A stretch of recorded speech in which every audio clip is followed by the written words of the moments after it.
10:30, I think 2 hours before the first show of your film. Yeah. And you seem a bit nervous. Is it always like that before the release? Always, absolutely. Yeah. Actually, shows have already started in the Yeah. US, and some of the theaters like Kasi and all have opened up, I think. Yeah. The thing is, I write on a whim. I don't think too much about, plot points and graph, and I just write it like I feel it works for me. And then there's not major discussion within the unit. I send them the script, and then one or two suggestions, or maybe is it this, is it that kind of clarity and stuff, points that are checked off. Other than that, there's no major discussion and no major thought. I just go into shoot. Yeah. And I have about 80% of the script ready, and as the shoot unfolds, the character grows on me, and I finish the climax. This is how I work on almost every film of mine. But when it's set for release, and then it's up to the audience to decide, and then for the magic of the theatre to work, I start getting all nervous. Yeah. So I keep thinking, why didn't I put a little more, call more people and ask them if it works, script doctors and stuff like that. But I've never done that, and I don't think I'll ever do that also. Okay. So this is my nervous phase, and I go into a shell, and I try and not read reviews. To a large extent, I don't, and hopefully look to travel a bit at this point. Yeah. Okay. So when you overhear people talking about how they'd like a fully bound script and all that, do you have to kind of explain to them that is not your system, that you'd like to improvise on the spot, and you're comfortable with an 80%, 90%? Yeah. See, I'm not saying it's not the right thing to do, because I clearly know what I'm doing, and the 80% script that I have is complete with details and songs and dialogues and stuff like that. It's never a sketchy script which I work on location, unlike what a few people think. I have a full bound 80% script. Okay. So all the lines are there, the description is there, the hero, the character, the actors will completely get the feel and stuff like that. I always leave the climax open, because the last act, I'm saying 20 minutes or whatever, because I'd like to see where it can go. I don't want to be restricted by that. I want to do a whole face and probably do something else with that, So that unfolds, like even Dinenuki Payam Tota, as I'm shooting it, I went into shoot with an 80% script. Now Dhanush wants to know what's going to happen. Everybody wants to know. Likewise, I also want to know. But I know what he's done through the film. I keep watching the visuals, and I know this guy's growing on me. And I know in this particular place he said this, he did that. So then can I write the climax like that? Who gets that liberty? So I'm just hoping these actors, who we'd love to work with, will understand that certain directors have a certain style about them. I can't do a bad job with them. Films will work, films won't work. That's really not in our control. So how does that process work? Like, does it happen as you're shooting, and one fine day you get an incredible climax, and then you go tell everybody? Yes. And thankfully, so far, I don't think I've ever made production wait for scenes as such. I'm always on the ball with that. So the next schedule, if suppose there's a break, we've shot 40 days, and the next schedule needs the rest of the script. And and the actors' dates are in place now. And so I know that this actor, now he's there for me from 10th day onwards. And I need to give him the script and myself and production, and they didn't know what's going to happen. But I'll start making my calls. I'll get a supporting cast in, I'll get this guy again in, and I set it up. Now I go to a frenzied writing. It happens across 2-3 nights, straight nights like that. Just lots of green tea and stuff. I keep myself awake, and I write through the night, and in a couple of days I know I will have it. Touch wood, so far that's how it's worked. Are you an obsessive writer, at least when you're... I'm a very reluctant writer. I hate to write. That's always at the beginning of a project. So now if I look to travel, I'll be like, I know I need to write, I need to set up another script. But I'm like, will somebody just give me a script that I can just direct? I'll read a book, or I'll watch a film. I always think, okay, let me just remake, but I never do that. Then slowly, pressure and a little bit of life has to move on kind of a thing will creep in, So I'll say, okay, let me write. Once I start writing, I'm unstoppable. Was that always the case, even when you started with the Always first the case, always the case. I had material of Minnale and Kakaka with me, and nothing beyond that. And then strangely I started drawing from life to work into script and stuff like that. That really worked for me. But it was always an 80% kind of a script. Like you described how you draw from life. So when people like us who watch your films, we tend to see people who are just like us in your films as well. So when you were growing up, what were the kind of films that you felt that with? Were there many Tamil films you could feel that with? Few Tamil films. Although I am an avid film buff, and I watch not school so much. It's probably in the 11th and 12th. I don't think I've ever been to a theatre by myself till I was in the 12th standard. But from college onwards, every Friday I'd be at the theatres. Okay. I passed out of college and I was looking for work. Yeah. I'd be more at the theatres than at work. In Chennai. Okay. While I was working, selling AutoCAD software, marketing and stuff like that, it would be only half day of work and half day at some theatre watching some movie. Okay. So every film I watched, you name it, I watched every film. But I only like a few films that I can still remember and talk about, which are films that I kind of like to make now. The kind of films. Most of Mani Sir's films, Bharadwaj Sir's films. These are the kind of people that I want to work with also. Kamal Sir's films. So these are the only 3 people I want to work with. And I tried working with them when I thought, let me learn the ropes from one of these guys. So with a film like Yenna and that even Ajit got a fan base that he's probably never got before. And there's a lot of college going crowd, and Chennai college going crowd have all become fans of him because of a film like you. I'm not sure that's true, because wherever I go, people always ask me, are you doing YA2? In 2. Of course. And these are people from various spectrum of sort of really strata of society. Okay. I have the elite, I have the guy who works at the petrol bunk, I have the auto drivers. Everybody asking me, super panninga. I've heard this. Sure. There's something about him that people like. Like at home they like him. Okay. I'm saying the people who work like him. And the guy at the petrol bunk likes him. The guy at driving a rickshaw likes him. So that's a broad spectrum actually. So I've never found that with Ajit sir. I don't believe that his fan base became better. I'm not being politically correct. I really don't mind saying it if I thought otherwise. With Yenna Arindal, I felt I wanted to treat him as a real guy, and I haven't seen that in a long while. Okay. I want him to look good on screen, which he is, but in a more dashing and dynamic way, very urban, nice clothes, speak nice lines and stuff like that. There's this chemistry about him when he's with this girl, and bring a child angle in, and then have him fall in love with a woman who's divorced. And we spoke about all this, and he said, this will show me in a new light. Let's do this, is what he said. So when you see you're probably given a big budget and the producers come in, they discuss a script with you. What are the kind of things that they all the preconceived notions that they have about you and how the film's going to turn out? So I've never worked with a producer like that, other than Yenna Arindal, which A.M. Ratnam sir produced, and Minnale, my first film. I've never had to convince a producer about a story, because what we've done is every other film, the films that I've made, if you know them, I've only put together the project, taken it to a producer, and said, this is what it'll cost me. They were only looked at the combination. Okay, Gautham, Surya, Harris, Jairaj. Okay, fine. I'll give you this much money. Gautham, Simbu, somebody else. Okay, Rahman sir in that film. Trisha's a heroine. Okay, this much. That film was supposed to be with newcomers completely. So my producer, who my partners then and who are working with me now, they came and said, your script needs about 7-8 crores. But with this cast that you have in mind, we'll only be able to pull out 2 to 3 crores. So if to get in 7-8 crores, why don't we cast Simbu? That's how Simbu happened. Okay. So it's always been a project as an idea that's taken to a producer who funds the film. We execute the production and give him back the film to exploit. But another thing, how directors work in the Tamil industry, they make a hit and then the next film, the budget, how much that money would have earned is the budget for the next film. They keep climbing stairs and they want to make the 100 crore film at one point. But then, despite all the big hits of yours, you still retreat and you want to make a smaller film after. Why do you? I can't make anything else. I can't really. See, it's not about spending money. You can spend money.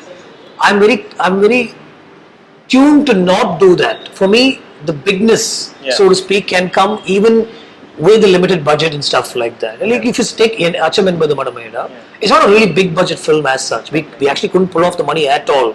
Because people didn't know if Simbu would come to shoot. This is speculation. Simbu shooting Simbu padam pandringa. Shooting help us fund the film and stuff. But nobody came on board. So somewhere you're restricted. You're tight on funds. But you look at the film, it won't look like a small film at all. That expanse will be there. So I know how to work within that. So I'm not tuned to shoot loud and big films. I think that's okay for me. Is that also because of how, if you see a progression of film from film, you've also grown exponentially as a technician? That not just your writing is probably always as good, but then when it comes to a technician, you can probably pull off any scene. Absolutely. I think as every film unfolds, I'm a lot more confident about the technique. And on every film, I learn something more. Digital age today, lots of new cameras and lots of technology that can be used. I try and not use, so much of visual effects or computer graphics on the film. If at all there are any, it's only about correcting the mistakes that we made. Like some continuity would have gone wrong, or some number plates need to be changed and stuff like that. Or in a fight sequence, in case we've used a rope, we need to erase that rope. So only stuff like that we've used CG for. Otherwise, I don't tend to think like that. Is what I'm trying to say. I tend to think very restricted, but that works for the film per se. Even in previous interviews, I've noticed how you always give all the technicians the space, and you're still able to create a world that is uniquely yours, and we can make out as a Gautham Menon movie in probably 5 minutes. How do you manage to kind of pull that off? Because everybody's doing what they're doing. Yeah, otherwise I don't need them, right? I can still, single-handedly sit and do everything. And I don't want to do that. I respect a few people. I respect their judgment. I have a sort of a circle in my head within which I want things to be. If you're going to surprise me by putting something outside that circle, and if I'm surprised in a good way, I will take that without a doubt at all. Yeah, which is rare. Which is rare. Yeah. It's a very, very, what's the word to use? Very dictatorial kind of a setup here. Nobody likes that. If that's the word to use, I'm saying. So, I want Anthony to do something to my song. Okay. I have a visual in my head. I've shot it because I know that if Anthony didn't exist, I can edit the film myself. I want to do something else to that. Not many people, I think, like that. So I just sit back. If it goes way away from my spectrum, I tell him, Macham, this is a little bit, but tell me why. No, this works. He'll tell me, and I'm convinced. Sometimes I'm not, and I'll argue with him a little more, and it's healthy, friendly argument. Likewise with Tamre, I have a like an English ideology of what I want with the song. It's written in the script, and a few words in Tamil that I've written here and there, which work with the dialogues and script. I give her the whole mood, the flavor, the characterization, everything is, the whole script is narrated to Tamare, and why the song is there. And then she'll surprise me with the lines. She'll always tell me, Gautham, just inspire me a little more, just tell me a little more, just send me a few words, she'll say. I'll send her something, or I'll send her a clip of a visual or something like that, And then she'll write, I have 10 options for Pallavi, 10 options for Charanam. We'll sit and discuss it, and I'll pick and choose. And I'll say, okay, Tamar, this I've done. What did you write thinking this will do something else? Kalabam Poladum Kanavil Valgindrani and Akabeno, she'll say. Okay, let's put that in. So I give her that space. With everybody it's like that. If Rajivan works on a set of a house for me, he knows what I would like in that. And he's also trying to up himself from the previous film. So the hero of Achcham Yenbadhu could be Karthik of Vinitandi Varuvai actually. And similar house, similar kind of family, same background, everything. But let's change it a little bit. When A. Rahman gets it, like for instance, Talikoga, there was the tune that he got, and you're the first person he thought about. Why do you think so? Was that the case even when Vinitandi Varuvai was happening? Yeah, so I think he's inspired a lot from what I keep telling him and then showing him bits of the film. This one, strangely, we had shots. We had shot the film and I showed him those shots and stuff like that. Then I said, there is a situation. This is a slightly bizarre kind of a situation. And as this happens, one love song unfolds. It's about asking her not to go away from him. It could be death. It's something that he thinks she's going away from him and he needs to hold on to her. And I'm shooting this entire sequence in that song. He said, we'll do something, he said. And he won't say super arc, but he said something pretty much to that effect. And some 2-3 months later, when it was time for me to shoot that song, he called me and said, I have a string melody that's connected. And it just flows. Just see if you like it, he said. I composed it and I thought of you because I know the situation. Just work on it, he said. And when I heard it, I was like, there was something about it. It made me do this. It just went on and on, one loop. Tamar didn't get it. My team didn't get it. They were like, how is this going to work? What is the meter? I sat with her and cracked the meter, for every word that he had sung, without a word being there kind of a thing. And then she comes up with Talipoga. Rahman looks at the lyrics. Normally he will come up with some suggestions, he looked at it, let's record, he said.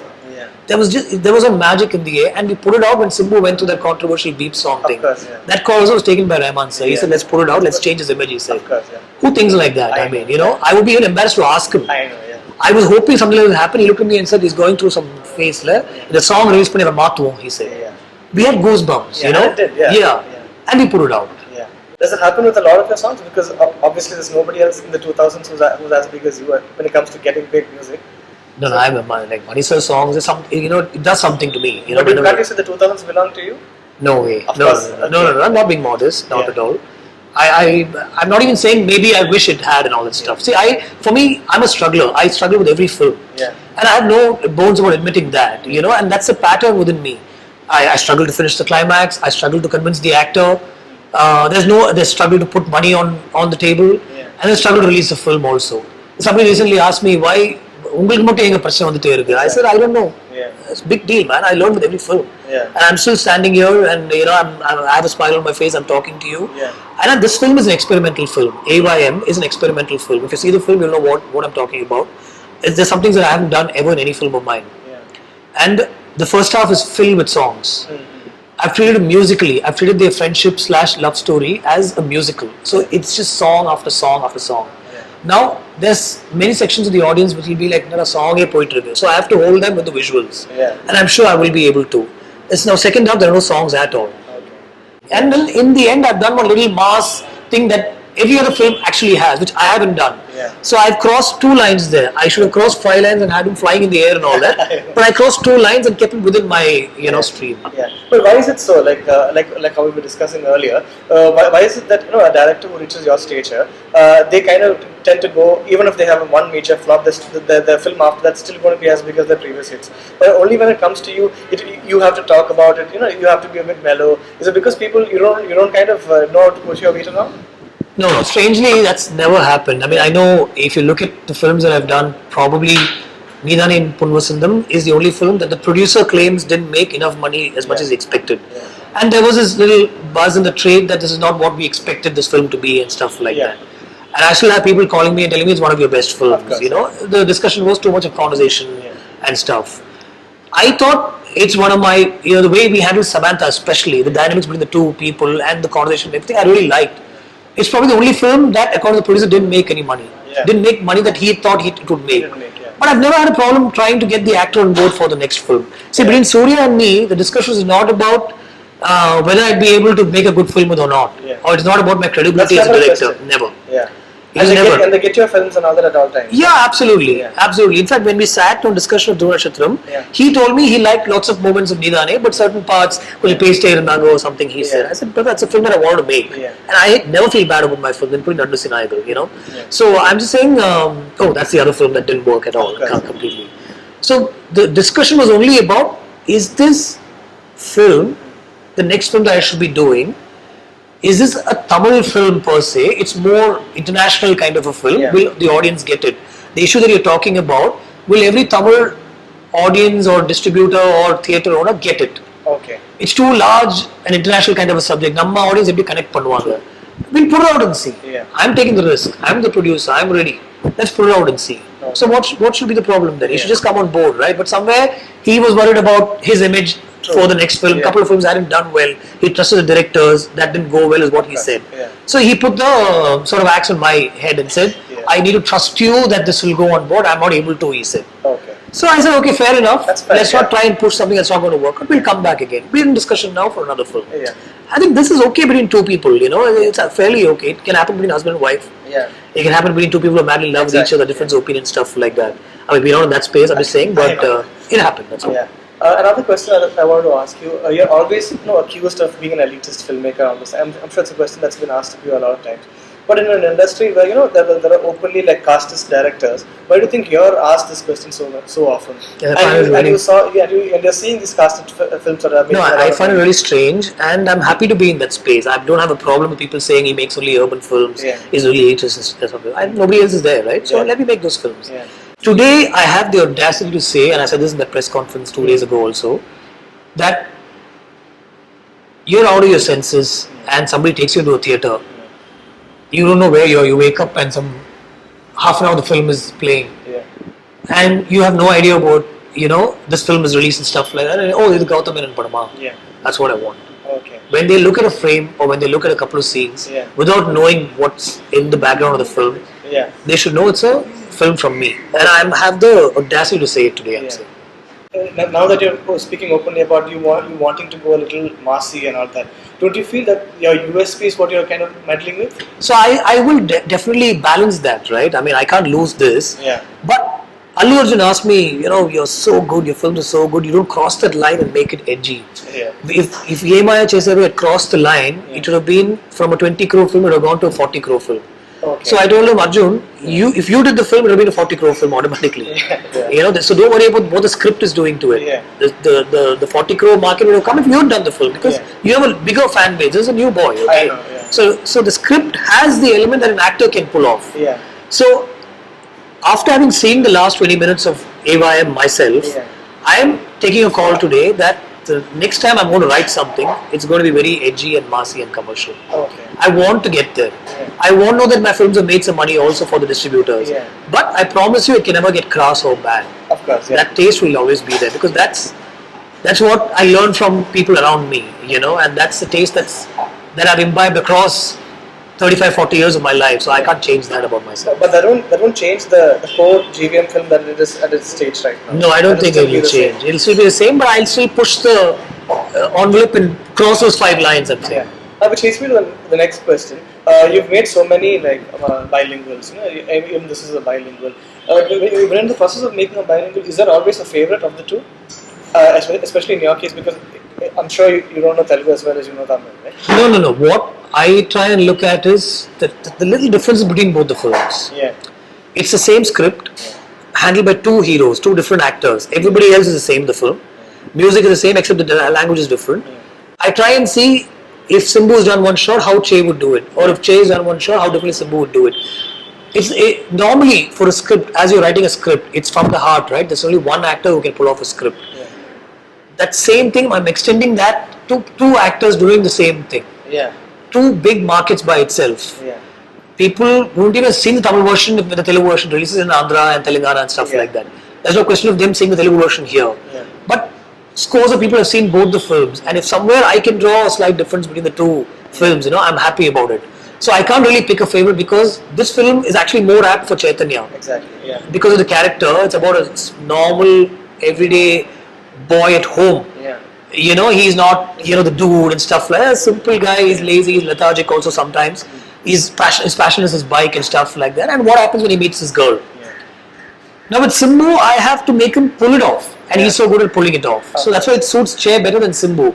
But our man has pulled it off. And so convincingly well, I'm saying. So where do your priorities lie? When the scene is still in that fluid form, to kind of establish it, who do you rely on? Do you rely on the Tamil guys or the Telugu guys? No, I think because I think in Tamil, and that's a language that's comfortable for me, and Telugu is still based on the lines that I've written in Tamil. Somebody else has done the conversion to Telugu, and I'm trying to understand if the Telugu is right. So there's a little bit of a loss there, like a generation, a translation loss kind of a thing. So Tamil is from here, and there's no 2 ways that I'd even discuss with somebody the line is right. I make the actor say it in a certain way. So I always hope for Simbu to give that first take to me, so I understand the character through him. And then for me to impart that to Chaitanya, and then for him to give it back to me works so much better. But never worked like that. Because Simbu never turned up for shoot, on time. So it's always Chaitanya first. So I got a little bit of the understanding of the character from him. And then when Simbu would do it at 2 o'clock in the afternoon, he do it so differently. And I was like, oh man, this guy's so good. And then I stopped being angry with him for not turning up in the morning also. So this is a vicious cycle that went on. I want to ask you another question. Talking about the Telugu industry, do they see you as the director that we see you as here? Thankfully, yes. I don't know how they see me here, but they see me really well there. So somebody said, I know you're facing a lot of stuff here. Why don't you just come there and make films? But then I can't do that. I'm only talking about the producers and the financials. I'm not talking about the audience. The audience here, I think I've cracked it with them, and today this film is taking a big opening. It's because of work that they put in, and they know they can expect a decent film from this combination. Of course, So there's no 2 ways about where my heart is and who I want to make films for. The language I know really well. I can read and write Tamil. I can think in Tamil. My language of that Tamil is very different from how the other people write, and I love that. Telugu is somewhere as a language is a little alien to me. I want to master it and crack it. But it's somebody else writing my lines for me, and I need to get into it a little reluctantly. So, in terms of the industry, the producers and stuff like that, they love me here. In terms of the audience, I think I've really cracked it here. And I'm hoping I'll be able to get an audience there also. People might say that's so boring if you have to draw stuff from your own life, and I don't want to see stuff from your life, I want to see stuff that doesn't happen. Then all I have to say is, go to the next theatre, don't watch my film. I can't write anything else. I've also kind of started to see a little bit of, I can't call it self-imitation, but the small jokes that you make about your own kind of films. It was there in Vinithan, it was there in Ethan and Pannasan.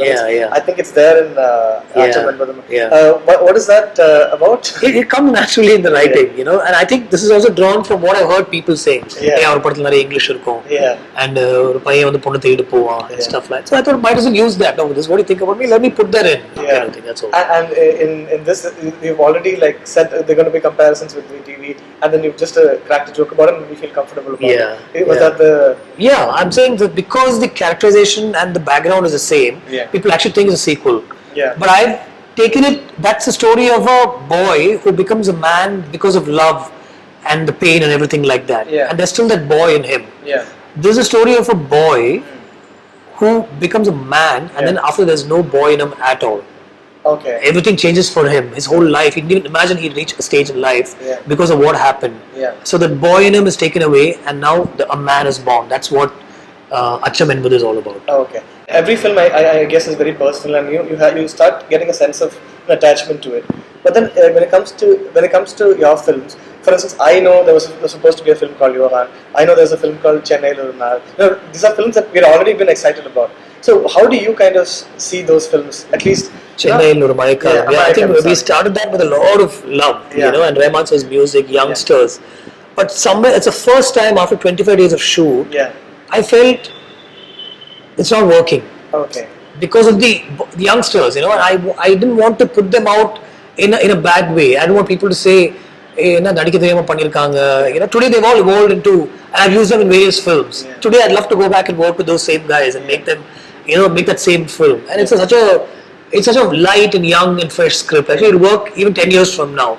I'll probably 10 years from now, people think that I've lost it, and I'll probably make that film to prove that I've not. That connect with that youngsters, that youth is there in that film, So I've kept it for 10 years from now, actually. As far as Johan is concerned, the same issue that Surya had, Vijay said, and with all due respect to him, this is like more international, heroine, where a foreigner, he said. But I know if I had done Johan with him, it would be an international film made in Tamil, about a Tamil guy who lives abroad and he's an agent, he's a covert agent, and what happens to him. And with lots of missions across the world.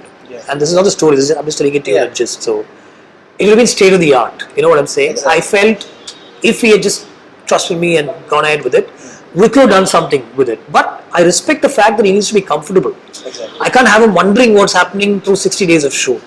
He needs to be comfortable. I need to put my arm around his shoulder and say, brother, pola, and stuff like that.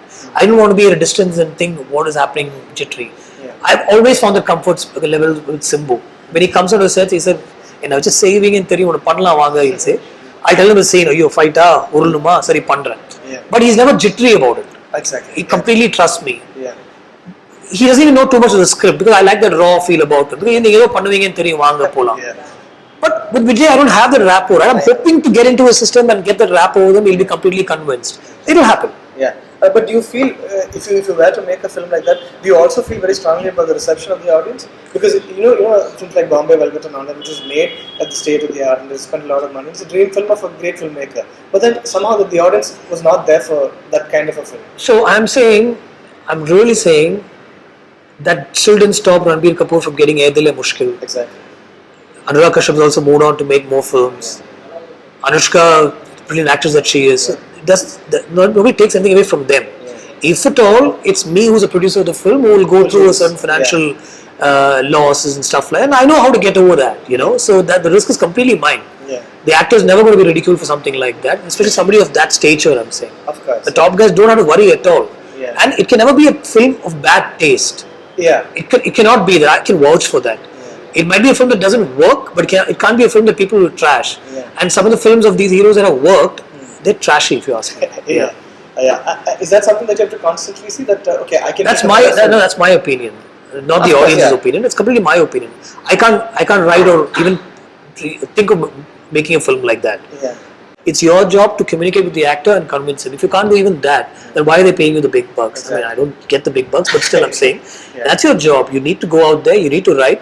You can't just say, I'm lazy, I don't want to write. And it's easy to just take a remake and go. You shouldn't do that. You need to write. You need to go and convince the actor. That's the first part of your job. And then you need to make sure the actor is happy and show him in a very different light. I'm confident of doing that. somewhere I hope they agree and understand. That's all. Yeah. So my last questions. So in this process of everybody knows all the trouble that that goes on the side and in the back of the movies and financing and all that, and we see, at least when it comes to you, there's a lot of struggle in the process of putting the film out. Despite all the things that you face, how do you kind of maintain that the film has to still be made with a lot of love? Because all these things can seriously affect that, right? Or is it because the love is so strong that it's worth fighting for? No, thankfully, that's the truth actually. Yeah. It's like you feel a certain way about a woman, you fight for that, her love, right? And then once you're in a certain space with the woman, and or with the girl that you love, I'm saying, if there is a little misunderstanding, you're trying to prove yourself that it's not that, right? That's when there's more anger, there's more discord and stuff like that. But because you don't know me, how can you think I did that? And then you're trying to prove it. I know. So that's me about my films also. I am driven by this. This is happening on one side. Like till 4 this morning, I didn't know this film will hit the screens. Really? We kept the content loaded everywhere, but we were still fighting and struggling with financiers and people who had helped us with the funding. But what happens is, because of the delay, the interest costs have mounted, and they've come to a certain number that we're not able to put out, because then the money that's coming in from the market for the film, in spite of the buzz, is not enough to match that. So now we have to borrow, we have to sign a project. Overnight I'm trying to look at a project to sign so that I can put the money out, call friends, call people, call my sister, people like that, It's only because they've got the principle. If they thought, okay, we need these people also, somewhere there is some interest that's paid, but that enormous interest is what kills us. Exactly. But then it's your fault also, because you took a long time about making your film, but the reasons about that also. So I can't go and lament and crib to everybody. So we waited, the whole team worked for 1 month to put this film out on November 11th. Doggedly, each and every person on the team, including the top producers, the 3 people and stuff, everybody worked sleepless nights. I'm saying Surya sitting here, my team, nobody slept. I've seen that. I would have barely got about 2 to 3 hours of sleep every night. I know I look like something the cat brought in, maybe I look like anything otherwise, but we're all going through one tunnel only because we see the light somewhere there, I'm saying, and we work towards it. It's not meant to sound dramatic, Vishal, but I mean what I'm saying. It's you go through this in every field, I'm saying. With love you go through this, with your family, with your boys, with your children, you're a software engineer. I know I have a friend who's working for a firm, and he's really angry because he says they don't respect me, and I want to break out of the system. Can I write for you? He says. My best friend from college, Prabhakar, I said, please write for me. I'll pull you out from this company. You're getting 1,50,000. I can't give you that much. So I said, come out from there. And he's 45 and he's saying, I've worked here for 20 years and I don't find the respect. So everybody goes through that. It's not just films. And those guys will think, what's he talking about? It's just film, right? But for us, this is everything. This is our bread and butter. We don't know anything else, and we want to keep at it. I mean, look at Kamal Sir, for example. There's this dogged pursuit of excellence at every point. Sometimes you're not appreciated, and sometimes you're like, so much. And that one day will always come in your life for everybody, I feel, and we work towards that one day when there is success, when there is appreciation more than success.